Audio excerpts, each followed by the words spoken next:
My Problem with the World is Me by Darian Benson. Characters: Justin, 25-year-old black male, recently released from prison. Paul, Justice, subconscious/ego. Mr. Carlson, middle-aged black male, business owner. Act 1, Scene 1, interior, Kamal's packaging, waiting room. Day. Justin sits in one of 4 chairs lined against a wall. He fidgets in his seat. He takes a deep breath and straightens his posture. Enters Paul. Paul sits a seat apart from Justin. What's up, homie? What's up, man? It's crazy how they got us in here, right? Yeah, I'm here for a job interview. What are you here for? Same thing. But I'm saying I just got out and they got me chasing gigs. I don't know about you, but I'm gonna stack a couple of checks and then I'm gonna start a business.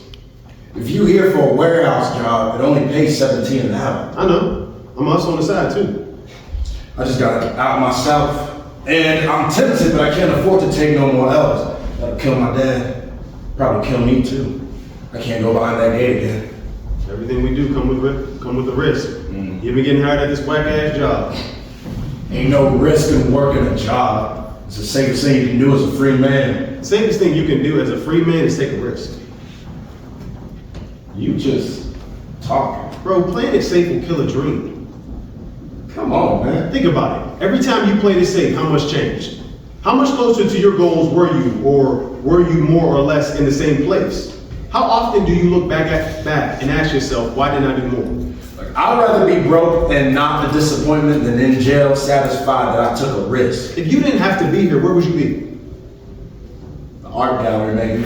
Didn't expect that. Seems a little sophisticated for someone wanting to get hired on to stack boxes in a warehouse. Hey, I'm an artist. You're unemployed. Both of us are waiting for the boss man. Yeah, but only one of us ain't got a plan. Hey, I got a plan. What's it worth if you ain't willing to take a risk to make it all real? I think most of the people in the world are walking around with dreams in their heads. Great big beautiful dreams, but only a small portion are willing to put safety on the line and risk it. Those people ain't got fathers to answer to. Well, right now it's just you and me, so keep it real. When were you sitting in that cell? When you were sitting in that cell, the only thing you could think about was being the greatest artist in the world, right? Yeah. Only to come home and shrink that dream into a job opportunity where you don't get to use your gift? What dream are you shrinking by being here? Well, I'm a creative too. My art is the hustle. Unfortunately, the law doesn't agree with the way I do business. Something about drugs being a threat to public safety. You know a little bit about that. You hustled with Bum before you got locked up, right? How do you know about that? I've been around as long as you. I don't know you. And I know everybody from around the way. Do you know yourself? But since you sat down, you've been saying the weirdest things. The truth is, weird to people who lie to themselves. What am I lying to myself about? You're not an artist. I am. Then why are you here? For the same reason you here. I'm here because of you. You're such a weirdo. And you're such a liar. If I'm not an artist, what am I? Afraid. Afraid. Afraid Of what? failure. You are afraid to fail. Tell me how you know me. I've told you. I've always known you. Why don't I know you? Because you ain't taking the time to know yourself. If you knew you, you wouldn't have let Bone mishandle you like you did.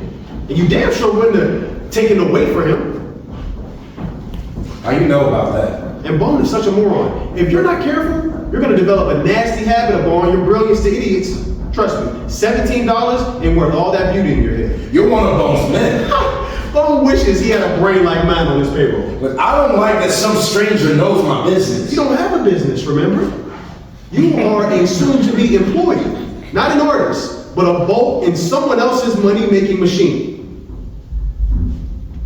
Can't you see you're better than this? We're better than this? I can't let my father down again.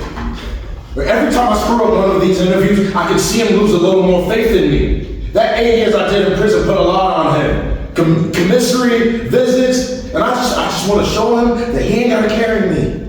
I'm saying understand how you do it. This is the only thing my father understands. Here we are again, surrendering your dream for someone else's. It is not that simple. It's not so complex. We just got out of prison. Why are we signing up for another? Because at least this prison pays. You know who gets paid to work in prisons? A CEO. And you know how miserable they are? You know what I'm saying. I do, and it's exhausting. Trying to wake you up is exhausting. Well, who asked you? When you see someone in trouble, you help out. That's what rehabilitated people do. Rehabilitated people don't sell drugs. They get jobs. No one's perfect. No one's perfect is your justification. Come on, prison didn't fix everything wrong with me. In fact, it added a few problems to the list. Is a distrust for authority one of those things? Among dependency, poverty, and being socially outcasted. You know what else has become a problem since coming home? You feel like you're being watched? I can't shake it. There's this intense pressure always on my neck. But when I turn around, nothing's there. That's why it's important to walk in a straight line. You think anyone who hasn't been through what we've been through is feeling this pressure? No, because straight lines aren't for them. This place is a straight line designed to square you up. I'd rather work the block than be put in a box. Why take the risk of throwing the little freedom you have away? Because it ain't enough. I can't be great. I can be great, but I'm stuck. I'm stuck on the bottom. And all the rules that supposed to help me integrate into society are the same rules locking me in place, threatening to send me back. If that's enough freedom for you, you're crazy. And maybe you're right that I'm scared straight, because the only thing I can think of when it comes to taking a risk is that gate slamming shut. I hear keys and deadbolts snapping into place. Like the very idea of being forced into a room for years at a time, I can't. See what I mean? How can anyone be perfect under these conditions? You can't, but I ain't letting them send me back. You may not have a choice in that. I do have a choice. You're doing exactly what the system wants you to do. Apply for a job? No, submit. You here too? I told you, I'm here because of you. Yeah. I still don't know what that means. You will. Just then, Mr. Carlson's office door opens. A large, dark-skinned man with a bald head and a suit emerges. Justin Walker. Yeah, that's me. You may come in. Justin and Mr. Carlson enter the office, leaving Paul behind. You may have a seat. I'll start. My name, Kamal Carlson, and this is my Camel Packaging Company. I have big plans for this business, and I'm looking for an employee who's willing to contribute to something bigger than himself. Are you that employee? I thought I was here for a warehouse job, a small role. You are here for that job, but no role is small here. Look, no disrespect, but I got plans of my own. This is your first job interview? Yeah, how'd you know? Well, two things. First, no one tells a potential employer, I have my own plans. And second, you have no work history. Well, I haven't had much of a chance to build a work history. I've been locked up since I was 17. I see. Was that going to count against me? I'll let the results of this interview dictate that. All right, what do you want to know? Well, for starters, what are your plans? I'm an artist, and I think I can do something great. But what is your plan? I just told you, I want to do something great. With all due respect, Mr. Walker, that's not a plan. It isn't even much an idea. What kind of art do you do? I paint portraits. Have you sold any of these paintings? Not yet. How does anyone sell art? I think artists auction work to art galleries. You think. You should know. How do you do something great in an industry you don't know anything about? Okay, my art can sell. I know it can. If you don't know where you're going, how can you have a plan to get there? It sounds to me that you have a vague idea of where you want to be, and because of that, you don't have any real direction. In life, wandering like that always takes you to some place you don't want to be. Like prison? Worse. Lost is a horrible place to be. I'm not lost. If you don't know where you're going, how can you know where you are? I'm in your office. But more than that, how did you get here? A lift. I'm not interested in the small details, Justin. I want the large picture, the big events that direct you to this moment. I went to prison. Okay, and what happened before that? What put you there? It's none of your business. I have a right to know the kinds of people working for me. I don't talk about that with anybody. Eventually, you'll have to confront the past. I served my time. It's all behind me now. I get a sense that it's all you focus on. I'm focused on getting this job. Well, we are not artists at Camel Packaging. We can't teach you how to sell art. I don't need art lessons. I need money. Why do you need money? Because I'm broke. What broke you? Is this a job interview or a therapy session? Maybe a little bit of both. You interrogated all your employees like this.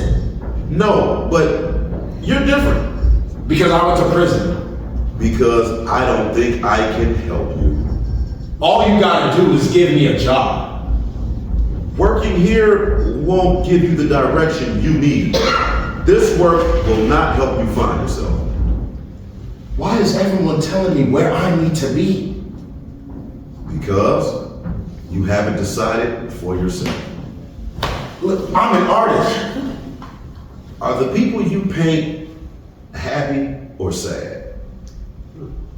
They're angry. But why? I don't know. I paint what I feel. What makes you so angry? I don't want to talk about it. You don't want to talk about it. Whatever it is, it's the real prison. The place you just left was only a manifestation of whatever it is. You don't know me. Where we are all reflections of who we are. Who knew a job interview could be so weird? I'm only trying to help. Just hire me. To do what? Stack boxes or whatever y'all do here. The mission here is to grow.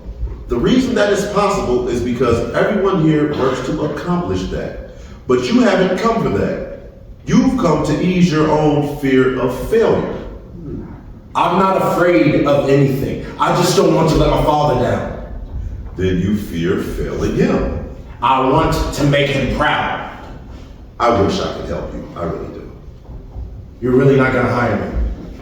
You think money will fix your problems? It won't. I'm not gonna beg. I didn't expect you would. I hope you find what you need. Man, the world has gotten weird. He leaves. Justin enters the waiting room and notices Paul isn't there. Smart man. End of scene. Scene 2, interior, Justice home. Afternoon, there's a door, upper right stage, a couch, center stage, and a staircase.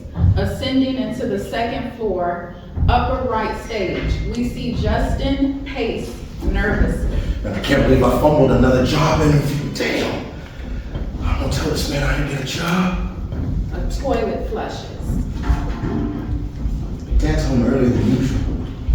I guess now it's as good a time as any. Yelling Hey. upstairs. Dad, I got bad news. But it really wasn't my fault.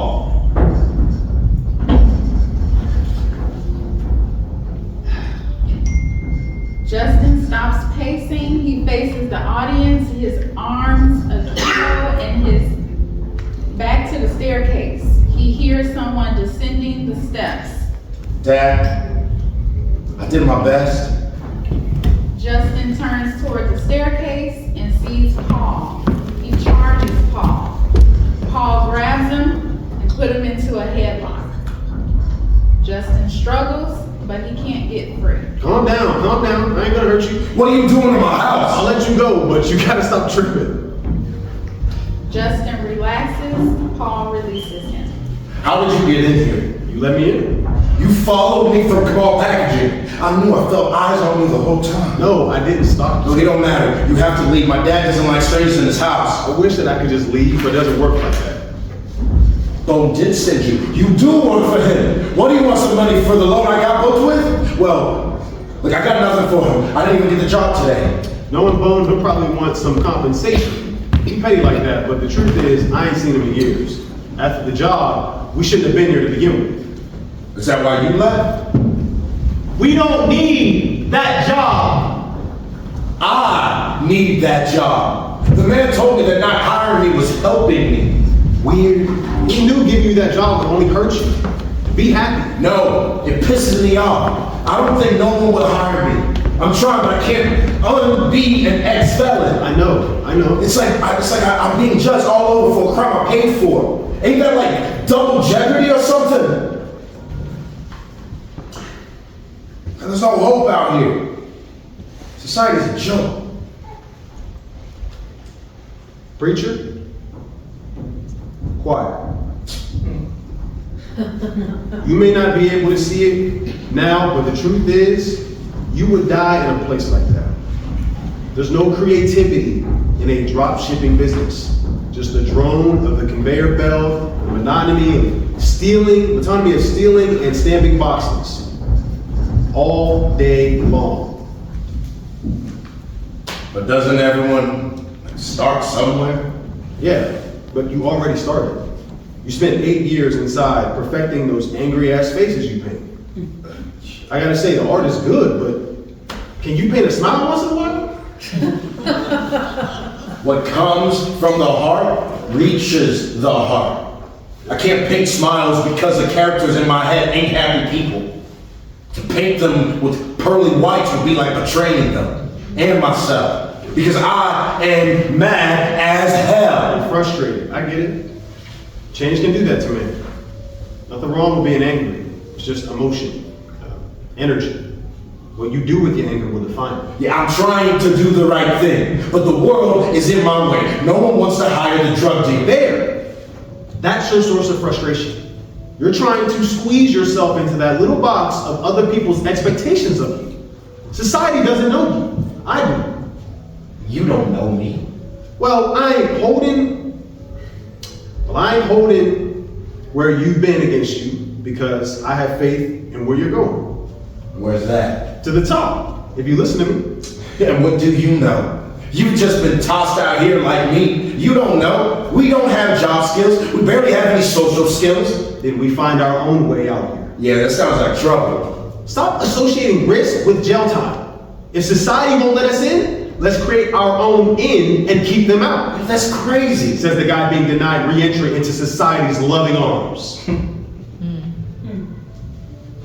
I don't know. But maybe I should just give it a little more time.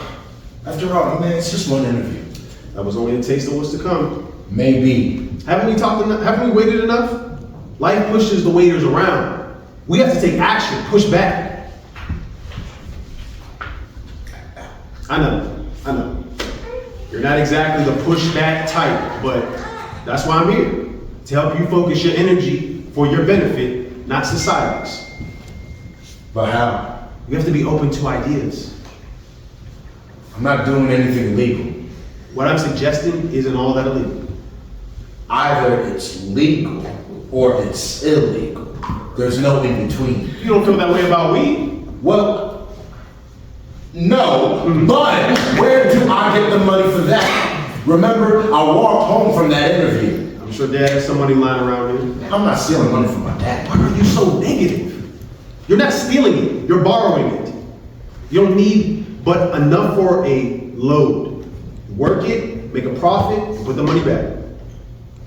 It would be my luck if he caught me stealing that money. Borrowing. Regardless, he'd be hurt. If you do it right, he'll never know. He keeps money in his safe in his room upstairs. A combination of my birthday. How much I need? Enough. Justin bites his lip, he shakes his head at the thought. He climbs the stairs and exits stage. Paul exits stage. Dad enters. Dad opens the front door and enters the house. He's wearing his CTA uniform. He walks to the couch and places his coat over the back of it. He begins to take a seat when Justin enters, descending the steps with a hand of money. Dad and Justin lock eyes and Justin stops in his tracks. Dad, I didn't hear you come in. Tell me you got a job as a waiter and that money in your hand is from tips. Tell me anything but that you took that money from me. I was just borrowing it. Without permission? That's stealing. I'm sorry, Dad, you're right. Somebody else here? Only you and me, I guess, here. You wanted it bad enough. You wanted it bad enough to try to steal it. You keep it. No, it isn't like that. What is it like? I thought you was out here looking for work this whole time. You here stealing from me. What do you want with the money? Nothing. You was gonna do something with it. Right? What? You wouldn't understand. I wanna know what's going on with you. I can't find my way out here. I feel stuck. Or like I haven't left prison at all. Everywhere I turn, there's a wall stopping me from moving forward. That's life. There's no straight path anywhere. You got to use your head. See, I knew you wouldn't get it. I hear you, but I don't see how it's so hard for you. All the bills are paid. There's food in the fridge. I'm only asking that you go out and do your best. Just try. Be patient. It'll work out. I'm tired of waiting. So what you gonna do with the money?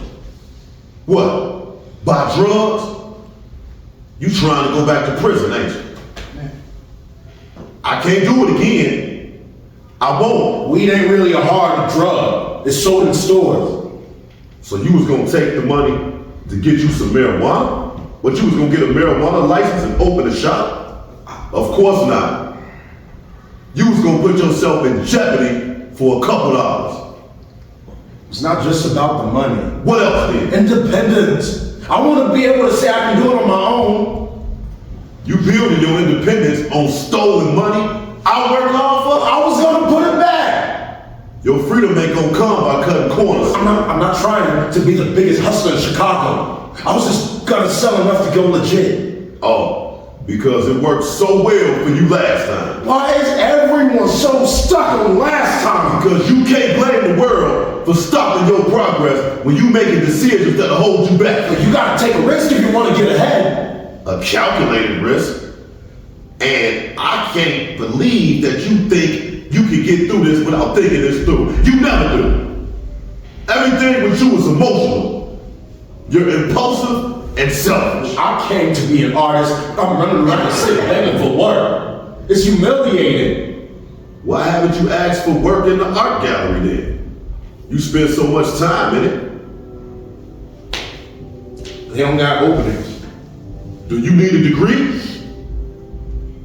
Not to be a janitor. You kidding me? Haven't I taught you that you have to start somewhere? I'm as good as the painters on those walls, Dad. I'm sure all of them had to start somewhere. Maybe some of them had to be janitors. But you know what I think? No. What do you think, Justin? I think you want to convince me that the bottom is okay because you never believed you could be great. So you found a sense of pride in being on the bottom. No. My sense of pride comes from taking care of your ungrateful ass. That's not what I meant. There's nothing wrong with working hard for what you got. These days, you kids want everything handed to you. Think because you breathing, you got a right to something. I'm only saying, I don't think your life dream was to become a bus driver. Maybe you took the job because you had to start something, but you got stuck. I don't want to get stuck. I'm not stuck. I'm just afraid that you'll do something stupid and get yourself thrown in prison again. I'm afraid that being released from prison doesn't mean I'm free. No one can do whatever they want to do. Look, I'm a part of a special group with special restrictions. What group? Every segment of the population has some moral protection in society. You can't hate a person for their ethnicity, that's racism. Make a comment about a homosexual person and you'll be shamed for being a homophobe. Speak ill of a handicapable person and someone will say that you're insensitive. But what moral protection do rehabilitated felons have? Call us crazy, evil, incorrigible, anything the city and the world will agree. What can you do about that, son? Like if I become big enough, the world will see my gift, not my biggest mistake. Then I'll control my narrative. You trying to erase what you've been through. Why not? Because then the future would make no damn sense. Right now, you about to repeat the past because you won't forget it. You don't know what I've been through. You don't talk about it. I don't know how to. When they took you away, it was the saddest days of my life. I sat there, it was all I could do. I couldn't protect my boy. There's only one other time in life I felt so helpless. When? When I was a little boy and your grandfather was big and strong, I watched a cop hold him at gunpoint. What did Granddad do? Well, I had been sent to the store, but like all kids, I got distracted with something my friends was doing outside. And when I had realized I was late and I was gonna be in trouble for goofing off, I made a run from the store. I got the stuff, ran out the store, and the officer seen me running out. When he seen me running out with the stuff, even though I bought it, he thought I stole it. He told me to stop. Stop. I did. And he pushed me against the wall. And when your granddad seen that, he got in between us. How did he know to come? I guess I had been taking so long, he decided to come looking for me.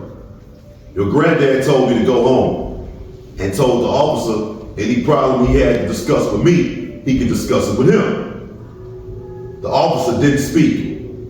He just drew his gun on your granddad. I thought he might pull the trigger. I wanted to go home, but I couldn't move. Neither of them spoke for what seemed like an eternity. Then the officer hoisted his gun and walked away. Your granddad grabbed my hand and we walked home. Damn. Yeah, that's what it felt like when I watched them take you away from me. What was worse than that is you seemed so unbothered by it all, as if they wasn't taking you away. I didn't want you to see that I was afraid. I didn't know what to expect.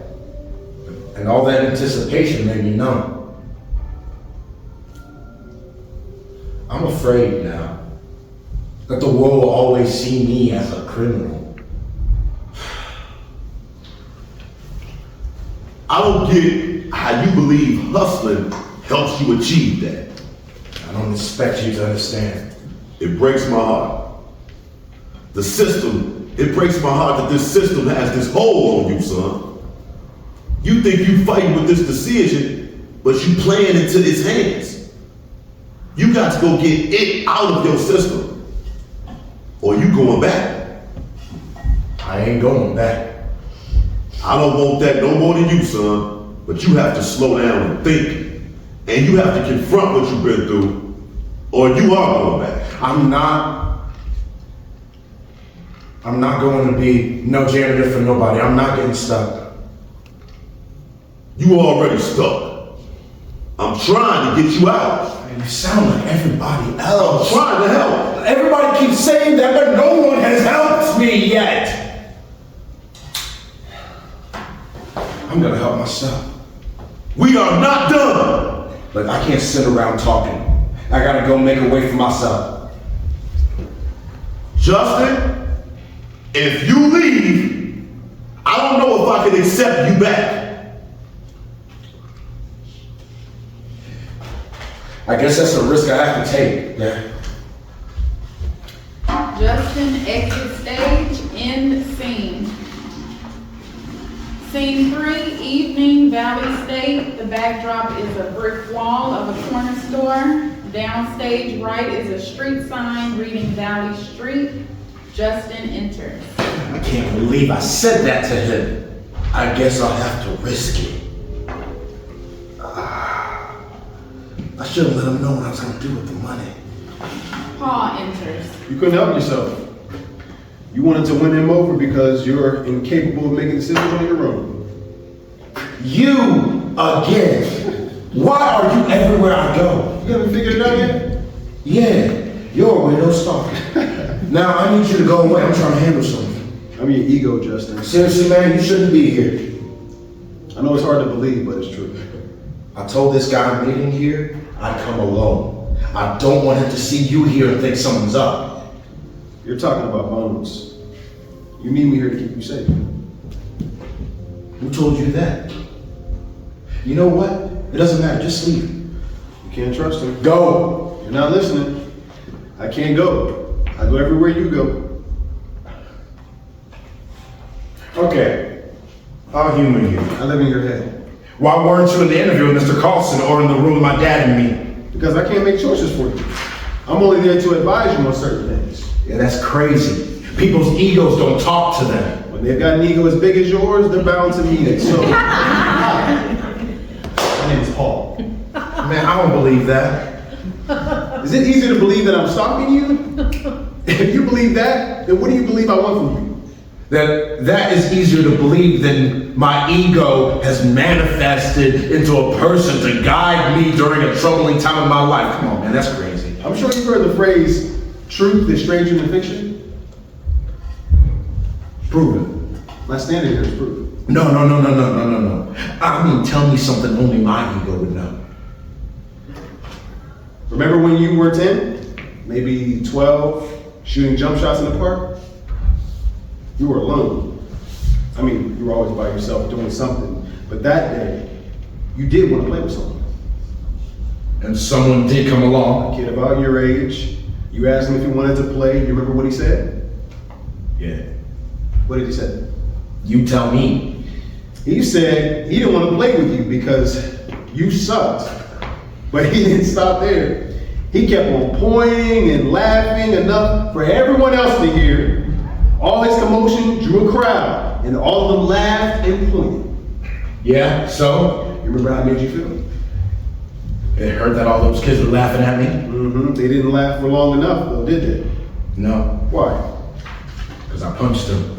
Didn't it feel good? Yeah, I regretted that I did that. I could have walked away. But you couldn't resist the little voice in your head saying, punch him for making you feel small. Punch him for hurting you. I couldn't. Because that voice was leading you to safety. That voice was me. I have always protected you. There's some protection you want. I fumbled that job interview, had words with my father and stole money from him, and now I'm standing on Valley Street, the hottest street in the city, about to make an exchange. Thanks. I feel real safe. I told you Bones was bad news, but I can't make decisions for you. I'm convinced that you are who you say you are. Right now, I have to focus. So just go away and we'll talk later. I don't want him to see you. No one can see me except you. You're invisible too? I'm in your head. Well, get out of my head! Enter Bones wearing a book strap over his shoulder.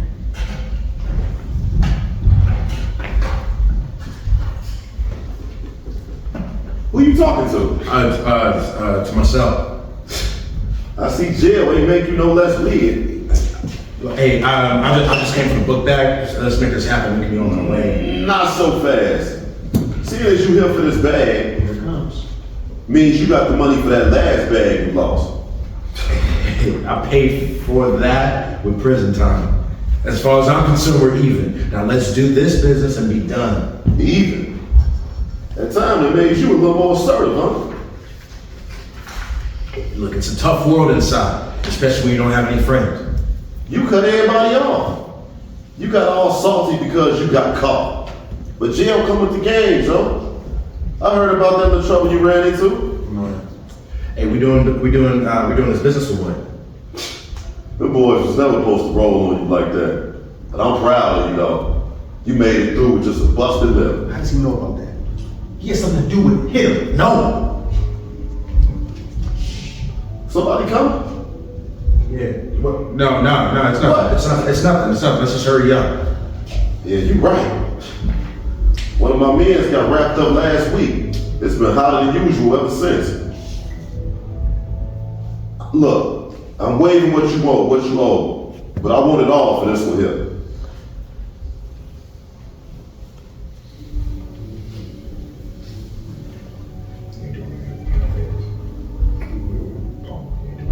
He ain't doing you no favors. All that time you did? Sorry, man. Lost what I was saying. Okay. He ain't doing you no favors. All that time you did? I mean, this one should be free. I told you, still petty. Yo, hey, shut up. Who you talking to? My nerves, my nerves, bad. I ain't did this in a while. Hey, what you doing? Something ain't right with this picture, but I can't put the reason on the finger. You more determined than I remember.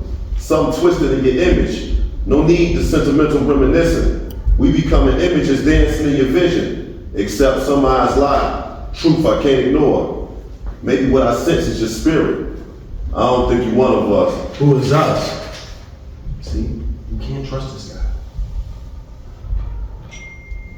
Wait, I thought you said to come alone, Bones. Don't throw it on me. You've been talking to someone the moment I came Hey, in. I told you I'm just nervous. I can't trust that. Hey, come on. Last week, the block got mopped. An undercover cop clean shot. The lookout was sleeping on the job, but it won't happen again, will it, guys? He's not one of us. I know he not. You not one of us. Man, hey, I'm not a cop. Proof. Like, I'm just a guy down on his luck. The world's got a monopoly on the buck. So it's the black market for us. That's the star in the black dust.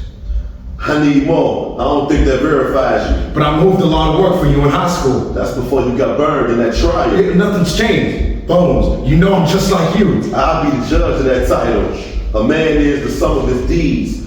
Desperation led my bones to these streets. This cold world, shake bones, not teeth. Not to mention break souls, rotten meat. The PIC deferred our dreams. But inside you learn art for industry, a way to make good money. No need for streets. With a choice to choose paths, you not like we. You being here, what could it be? Except Operation Lockup, Valley Street. Hey, I wouldn't dream of such a thing. The point I'm making is that you're still a dream. A dream is nothing if not made into a thing. Man, you trying to sweet talk your way into this thing. I know you're not one of us. Man, who are you to define my desperation? I spent the past years meditating on my name in the light show of hell of greatness. I put the work in, but got no compensation. Disenfranchised, my hands tied. I'm feeling anti-community cooperation. A gamble against this pipeline's no pastime. Besides, freedom ain't easily navigated. But you got a home and love from Pops.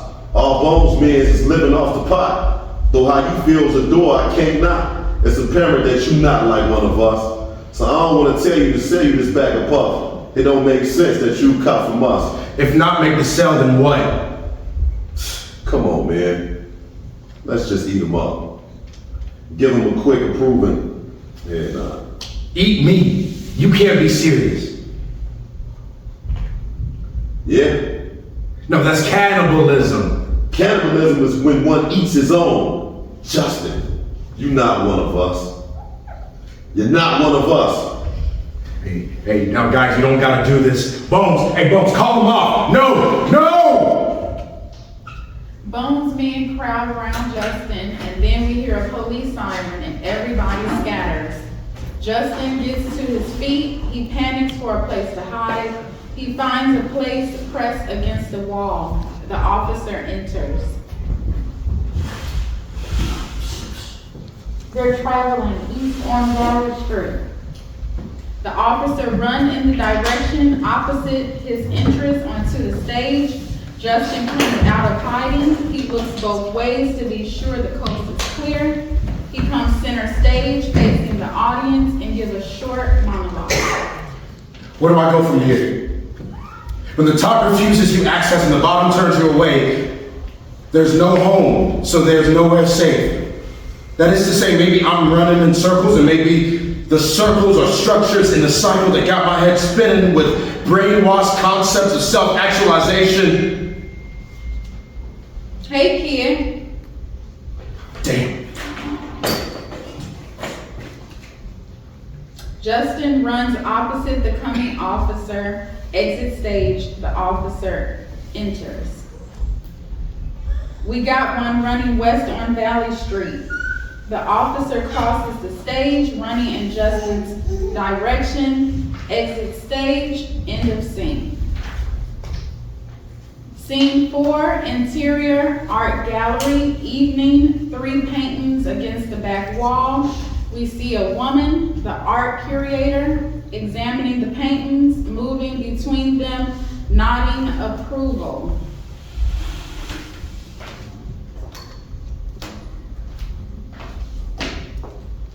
What a story.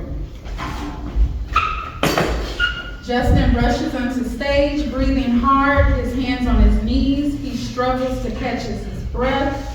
The art curator turns from the paintings to notice Justin. He is not aware of her yet. I think I lost him. That was close. Excuse me. Hey, oh, hey. Hi, are you all right? Yeah, I'm good. Can I show you around? I'm here all the time, and I've seen everything. Today, the same painting could tell a different story. I'm just not in the mood for it. Are you sure you're all right? Yeah, let me just chill for a second, and I'll be on my way. An art gallery is no place for resting. It's a place for vision, a place to let your mind run free. If you're not here for those reasons, why did you come? I don't want to talk about it. Maybe not talking about it is the reason you come to a place where the paintings talk to you. Yeah, I can paint my own paintings. Oh, wow. Does anything here remind you of your work? Nothing. We are all telling the same stories with slight variations. You can't possibly believe your work exists without influence from the artists that came before you, artists who might have influenced the artists here on these walls. Well, the way I paint is original. Did you discover the relationships of light and shadow or line and dimension? I learned it in a book. Exactly. Even the way you paint was shared with you. As with all artists, no one of us create in a vacuum. I mean, I guess when you put it like that. Do you see anything that resembles your work?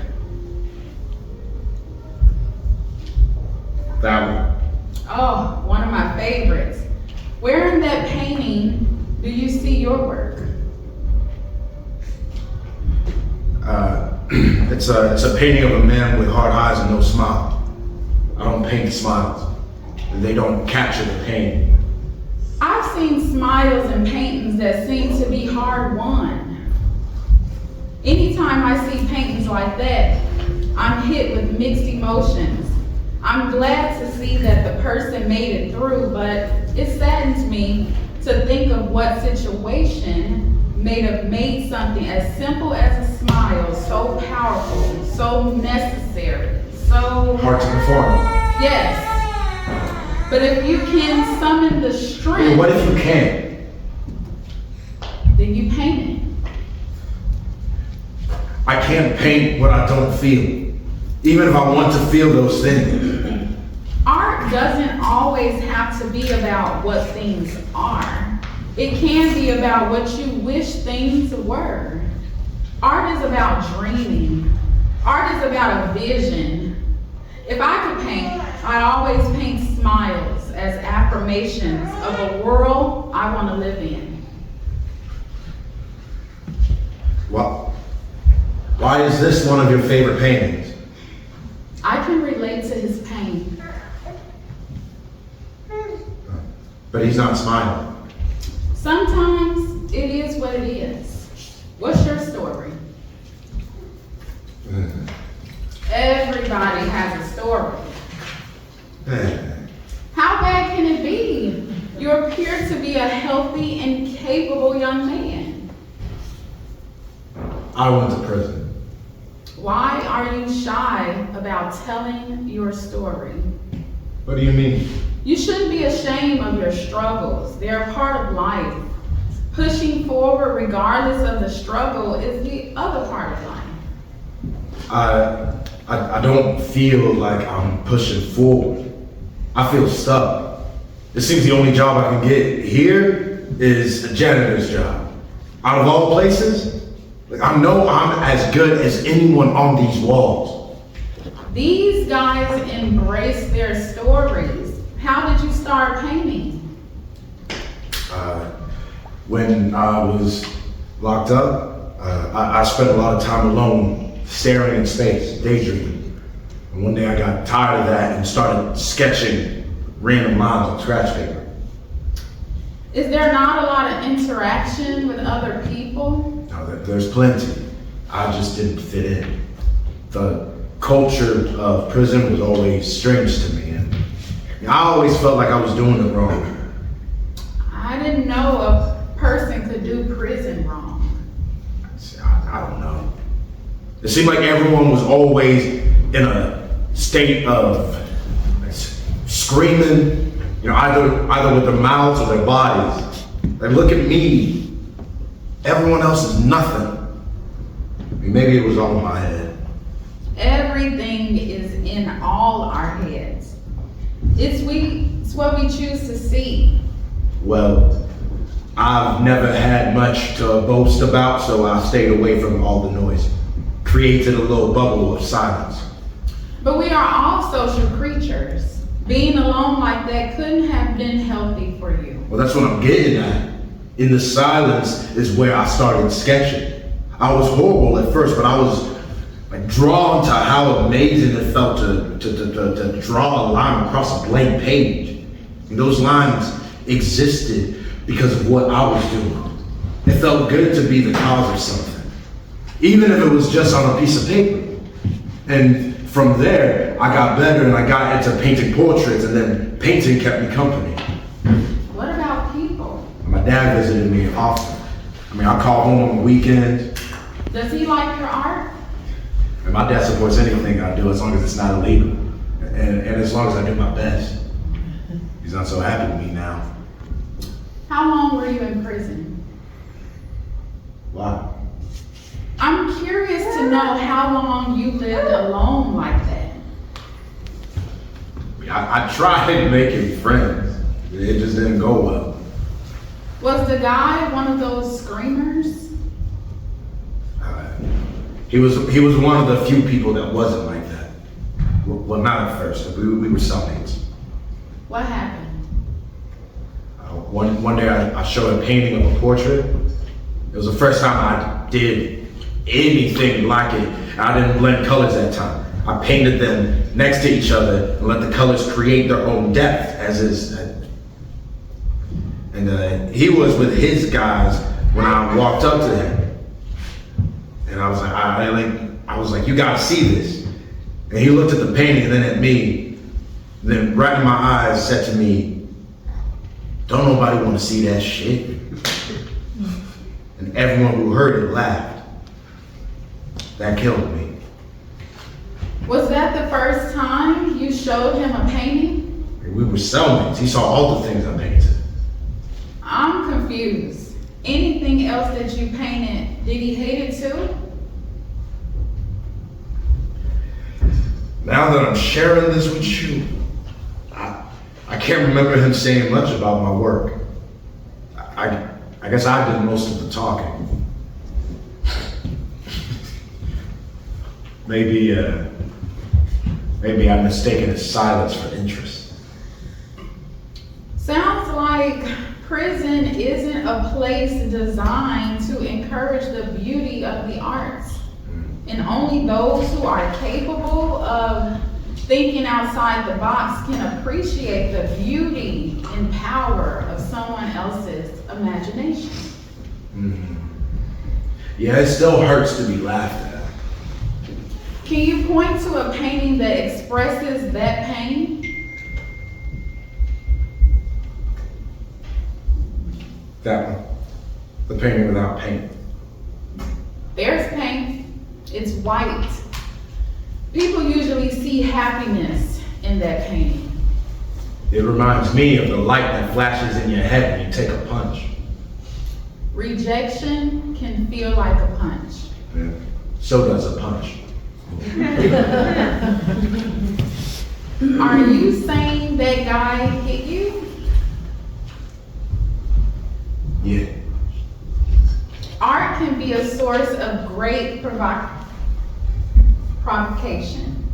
There's no telling what emotion a piece could cause to rise in a person, but a punch? I went to him later and asked him why did he call me out like that, and he punched me. And I found myself in this fight, and at some point, I felt like I was winning. What I was winning, I'm not sure, but I think I was because his guys joined in and jumped me. The guards didn't help you? Now they broke it up and sent all of us to segregation. So you got in trouble even though it wasn't your fault? The guards only care who was a part of the reason that makes them actually have to work. You make them work, they make you pay. They put you alone in segregation? Yeah. But you were used to isolation by then. Segregation's a different type of isolation. A lot of downtime, no pain and nothing to distract you from doing time. Time moves so slow in segregation. No reading? I'm not a big reader. My thing is painting. So how long did you have to stay in segregation? 30 days. 30 days of staring at the ceiling and daydreaming. I thought a lot about the fight and tried wrapping my head around reasons why it happened. You know, I think the moment I decided I was different was the moment the world around me felt offended by my presence. And that was made known to me through my cellmate. Wow. Yeah. It's like my time consisted of struggling not to conform to a world I didn't feel a part of. Conformity can be a hindrance to creativity. It could be like photocopying an image of someone else's picture onto yourself. I do think conforming is a lazy way to live, but we must not be so paranoid of the people and places we find ourselves that we fail to realize the reasons we arrived to begin with. And people will just find ways to hurt you. Only if they've been hurt themselves. That doesn't mean we always have to be alone. But there's safety in solitude. Safety is not life. It is an art. We are here to tell our stories, to risk our safety. I'm not afraid to be alone. But you're afraid to be in a community with others. What if I lose myself? You should. Then who would I be? I would lose myself. If that is what you choose to see, focus on the pain and everything hurts, but focus on healing. Then the pain has a purpose. What do you want to gain from life? I want to do something big. Come on, you're a painter. You know how important detail is. Be specific. I want, Say what is on your tongue. I want to be happy. And I want people to know that I exist and that I am worthy of love. How can you achieve those things if you don't let people in? If you give yourself? I don't know where to start. In your head, what do you see? I see smiles. Start there. I think those people need some help. Yeah, cool. I hope this isn't the last time I'll see you. Absolutely not. AC exit stage, enters hall. You ready to get out there? I don't think that officer is looking for you anymore. Hey, I'm not leaving here with you, bro. I gotta get home and try to make things right with my dad, and I can't do that with you there. We talked about this. I go where you go. You said it yourself. You live in my head. I thought you were stalling for time, but you believe that what that lady was telling you? You let her get in your head? I'd rather her there than you. I'm going to make the choice right now to see something different than what I'm afraid of. I don't need you. Don't do this. You can't blind yourself from the dangers of the world. Who's gonna protect you, huh? What if I let my guard down and something amazing happens? Like what? I'll be accepted for who I am. Flaws and all. No! Justin shuts his eyes and the stage goes dark. The lights come on again. Paul is gone. Justin opens his eyes slowly. It actually works. I can't believe it. I mean, I do believe it. I do. No, I gotta get home. I can make things right. I can make things right. Justin exits stage. The end.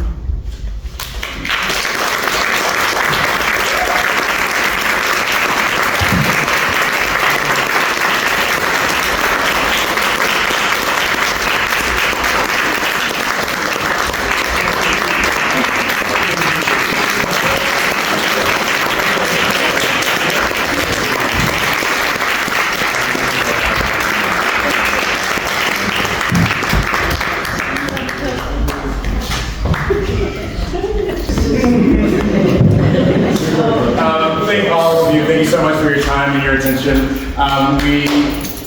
Another round of applause.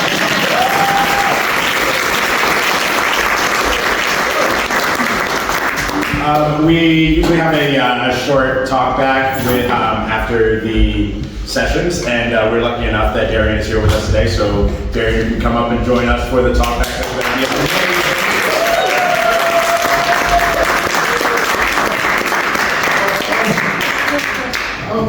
Oh no, you can get it. Actually, here you go. No, there you go. You said it wrong. Yeah, you can have that one. Go ahead.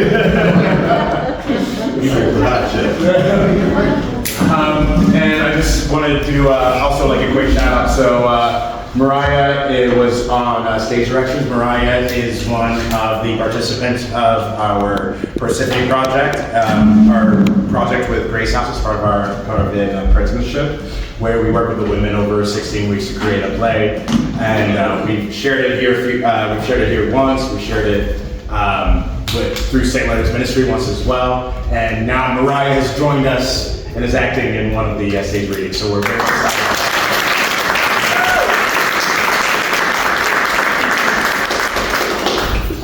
Devon Moman is a recent graduate of DePaul University, and met him doing a theater festival in the city, and he came out and joined us, so thank you for coming out, Devon. We got DF. DF is also, actually, what's your last name, DF? Franklin. Franklin. DF Franklin. I guess the F is Franklin. Think Aretha. There it is. I learn something new every day. GF is also part of the Mud Theater Project and was a part of the creation of this play, and he joined us to read today, so shout out to you.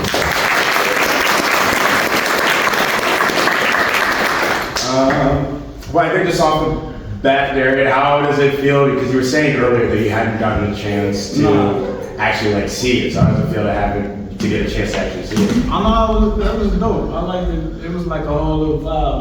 Like we did Paul for real, and bro killed it with the 3 voices. Like he was switching back and forth. That was new. He's super talented. I love it. I love like the anxiety you put on Justin. Like it was dope. I definitely appreciate it. Word. My curator had a lot of butterflies for me, so yeah, I appreciate it. Everything I was good. Word. What was the writing process like? What was the development process like? So my writing process is, I'm kind of like free flowing. So I just kind of think of characters and then I make them interact. Mm-hmm. And then just like after a time of interaction, then I begin to edit that and form a story. So I just pitch it back and forth with, you know, my mother brothers like, yo, what you think about this? And they'll boo or, you know what I'm saying? They'll give you the thumbs up. So yeah, that's what the writing, and it's rigorous too, because writing and getting that boo, it be hurting your feelings a little bit, but it also make you a better writer. So I definitely appreciate them for that. Yeah. Is there anything about the process that is still like sitting with you? Actually, having from creating it all the way to like finally getting to see it, what is sitting with you? No, so what was just dope though is I haven't read this play in a while. And a lot of like the concepts about like being an artist, entering the world and these fixed structures is something that I'm actually experiencing through my, coming home process. So I wrote it during my incarceration. This was just me imagining what coming home would be like. And it's similar to what bro was just going through in the story. So, you know what I'm saying? It do hit home for a lot of things about like finding. So I worked for Koch when I came home. I'm an artist, I'm a spoken word artist. I found no value in that work because like the boss was saying to him, like, this ain't gonna help you grow. And I know better for you. If you wanna be a painter, stacking boxes ain't gonna help you be a great person. Yeah. Koch wasn't gonna help me do that. This work helps me do that, so yeah. You said you haven't touched the script in a while. Are you going to sit back down with it? Are you gonna make any edits, any shifts based off of the notes and the feedback from today? Yeah, because I'm kind of perfectionist. I think I wrote the word stuck too many times. Like, I was really being bothered, like, please don't say stuck. I'm be honest, so yeah, I gotta go back. Word. Are there any questions from the audience? Why the title? Hold on, like these, I've never been in front of lights like this before. I can't see none of y'all. Alright, why this Tucson? Alright, bro. Then why the title? Because Ryan Bills made me pick that title. No, so I was gonna, it was like a little word change. It was a little, here, turn it up, I got you. It was like a little minor word change. I think I put, the problem with the world is me. So just like, again, like your world is a reflection of what's going on the inside. And then he flipped it to like, the is kind of like broad, like my problem with the world is me. That was his help. Your world is a reflection of what's happening on the inside. That's why I picked the title. I got a question. So, So this is part of the play where the Bones character, he tell his men, like the rest of the Bones, like, get him, chew him up. What did that symbolize? If you can break down what that metaphor was. so that whole scene was about, so when he took the money, he made a choice to like go back, right? But everything he was doing up until that point was him manifesting it to somebody else. So them declaring, you're not one of us, was the world or the universe saying like, you no longer fit in this box either. So when he did the monologue, he like, you can't fit at the top and the bottom refuses where do you go? So that's what that scene is about. Like, you gotta find your own lane. And everybody ain't meant to be at the top, cause it ain't enough room up there for real. And everybody ain't for the bottom either, but you gotta find where you fit in the world. And that should be your goal. So yeah. Did that answer your question? Sometimes I talk a lot. 80% of, but the other 20% was the chew 'em up part. Like when he was telling his men to get them. I wanted to know what did that symbolize specifically. Yeah, no, that just represented that world of violence. Okay, You know what I'm saying? that answered it right there. Anybody else? Because I could talk forever, but I would like for y'all to ask specific questions. So I I got a question. Yeah. What was your most difficult part to write about? I think it was the art curator. Heard. Why was that so hard? Because Sorry, I didn't hear you. What? the art curator's part.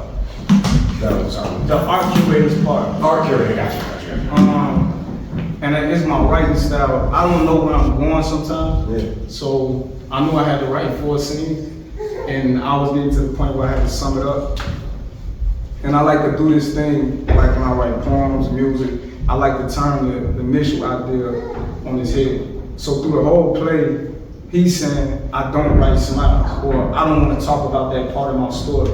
So the art curator's part was to create like an avenue or a canvas for him to tell that story. You know what I mean? And that was difficult because even today, I still struggle with telling, you know what I'm saying, my story. Like right now, I'm nervous as hell for real, but you know what I'm saying? Can't tell, bro.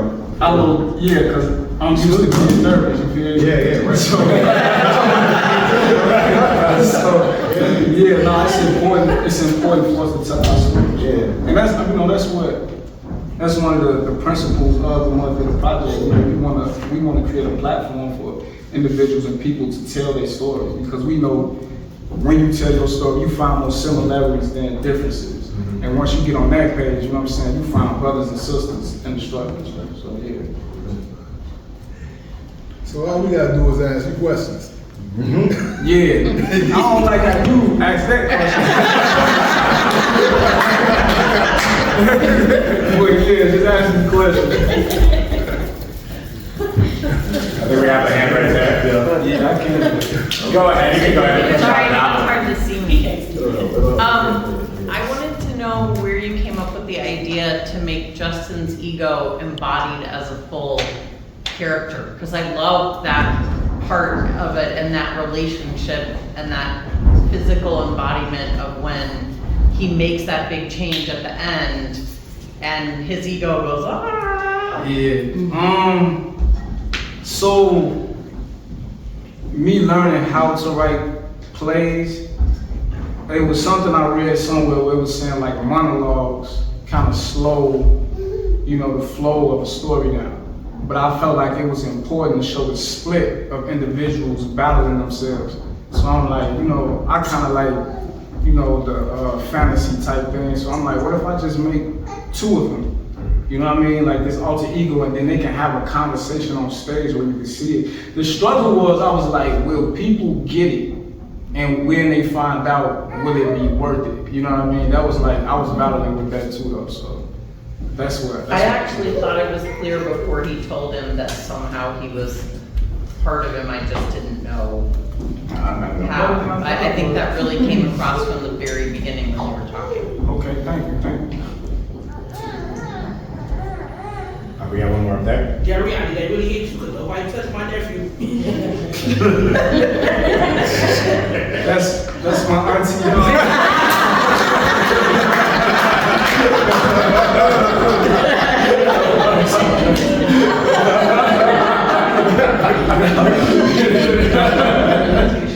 Somebody really going that mouth. Yeah, nah, ain't nobody hit him. Ain't nobody hit me.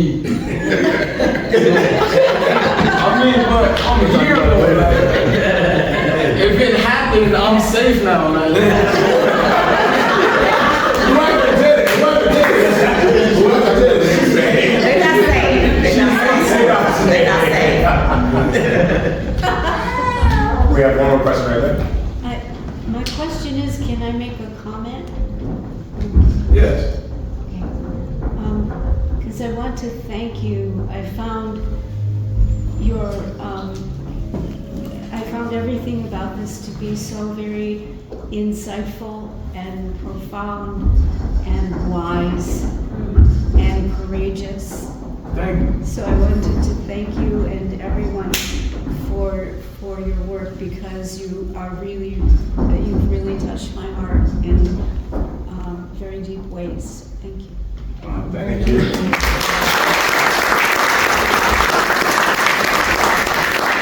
I also want to make a comment. Darion is actually my brother, so shout out to my brother. I love when he writes. Every time he writes, I be like thirsty to hear what he got to say because it just be like some really good information. But I do like how you talked about like, you know, people who have phobias with homophobia, racism and all that, but then how people actually look at people who come out of prison. They like, oh, you've been in jail, like, oh, you did what you got to go, you know, whatever.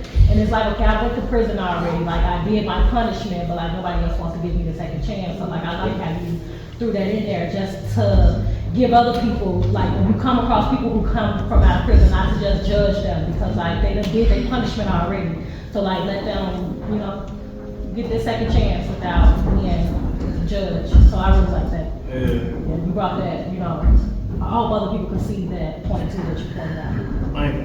I want to thank, you know, Avalon for sending me them books on abolition because it really informed some of the writing. I mean, I don't know if you're familiar with some of the concepts in the play, but some of that writing helped inform that. Look, that goes your book right there, Avalon. It really informed some of the writing I was doing. Thank you. What is that?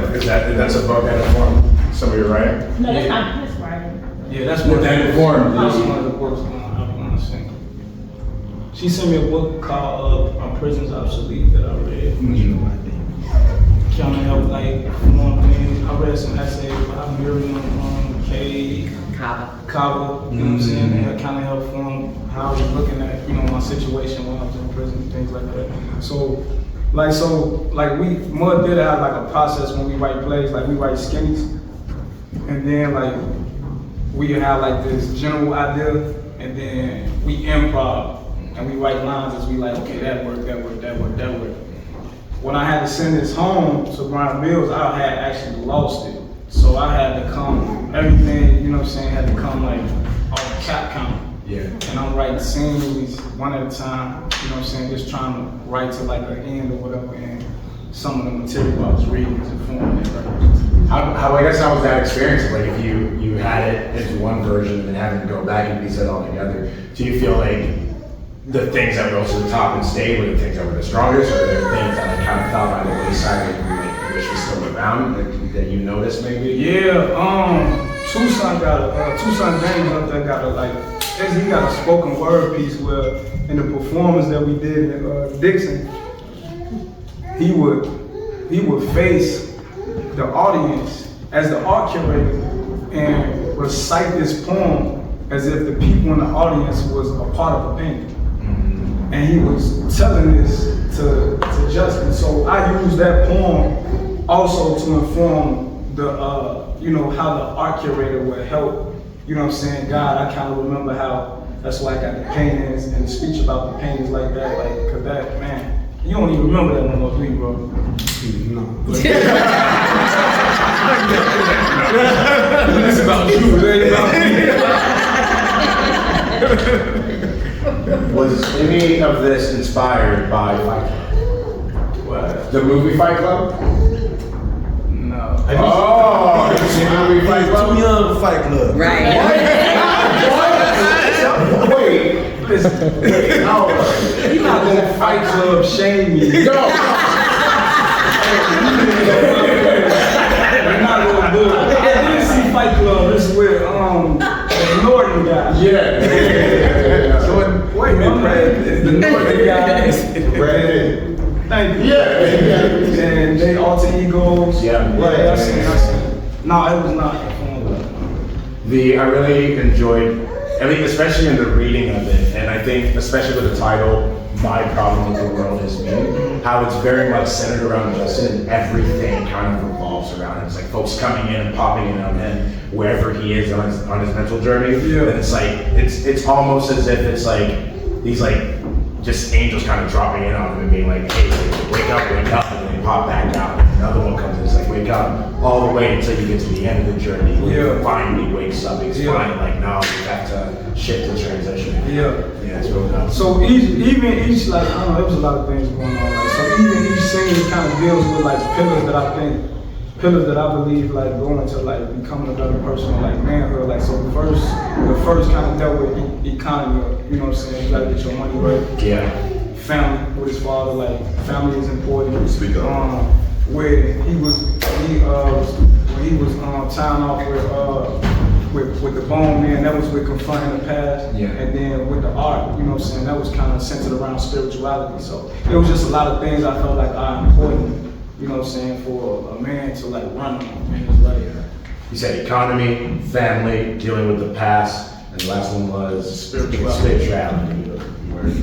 Are there any other questions, any final questions before we wrap this up? Can I say one thing? Yeah, go ahead. First thing I want to say, like, I really just appreciate being a part of this and meeting you. And also, I really love how you wrote Paul, because I realized, like, Paul he does care about you. You know what I'm saying? Like, he's the one that's protected you probably through some of the most traumatic experiences. But it was just beautiful that you figured out, even while writing, even spiritually too, like, how to control him.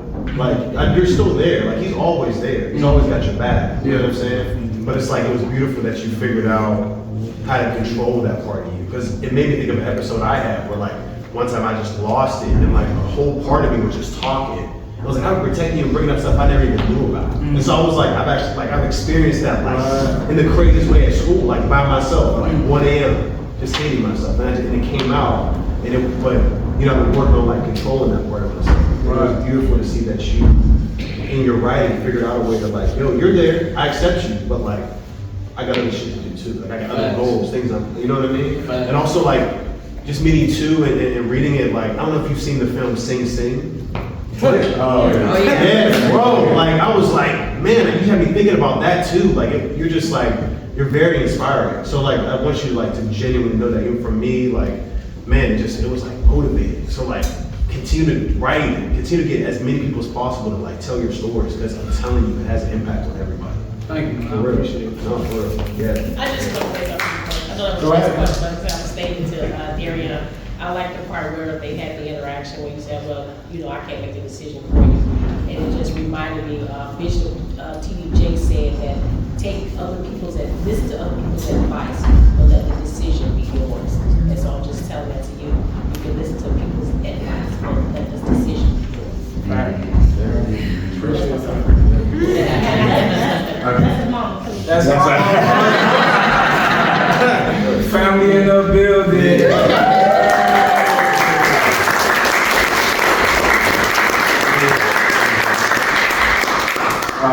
I'm actually really glad you brought that up, Alon, because it also just made me remember, like, you know, like we have our coping mechanisms and things that we come up with to protect ourselves, and at some point it's like, all right, this thing isn't actually good for me anymore. And you have to be willing to say, all right, this is no longer a coping mechanism, or it can't be a coping mechanism anymore. That's a very good point. Did you have any last comments or thoughts you wanted to share before we round up? I mean, I appreciate everybody, you know what I'm saying, for coming out, you know, art, it needs an audience, and y'all made that, you know what I'm saying, y'all made it beautiful, and I definitely appreciate everybody who's a part of it, for being a part of this. Y'all made my night with that, you know, that's all I gotta say.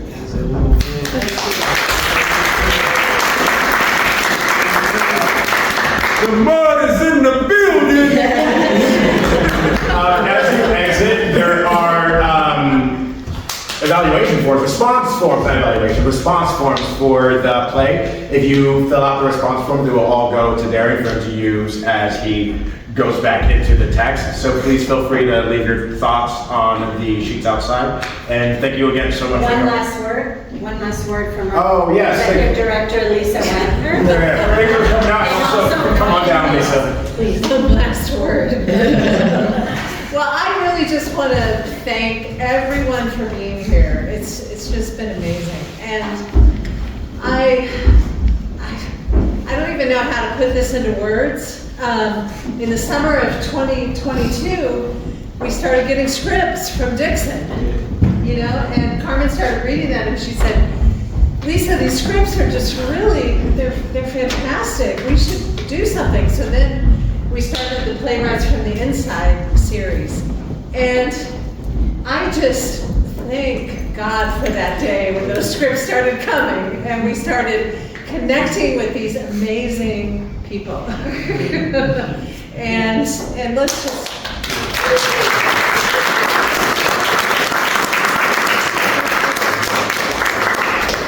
and just really thank you to Carmen, who has really been the engine behind these readings, and his oops, it's gonna go out the door.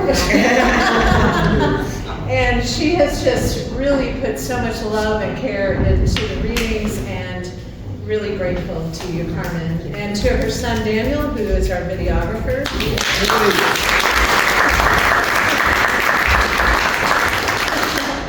And just want to thank all the actors. The Mud Theater Project.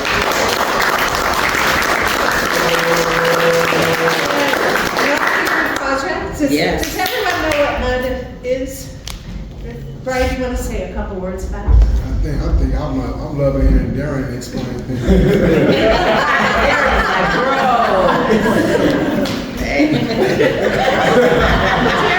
Terry, what would be the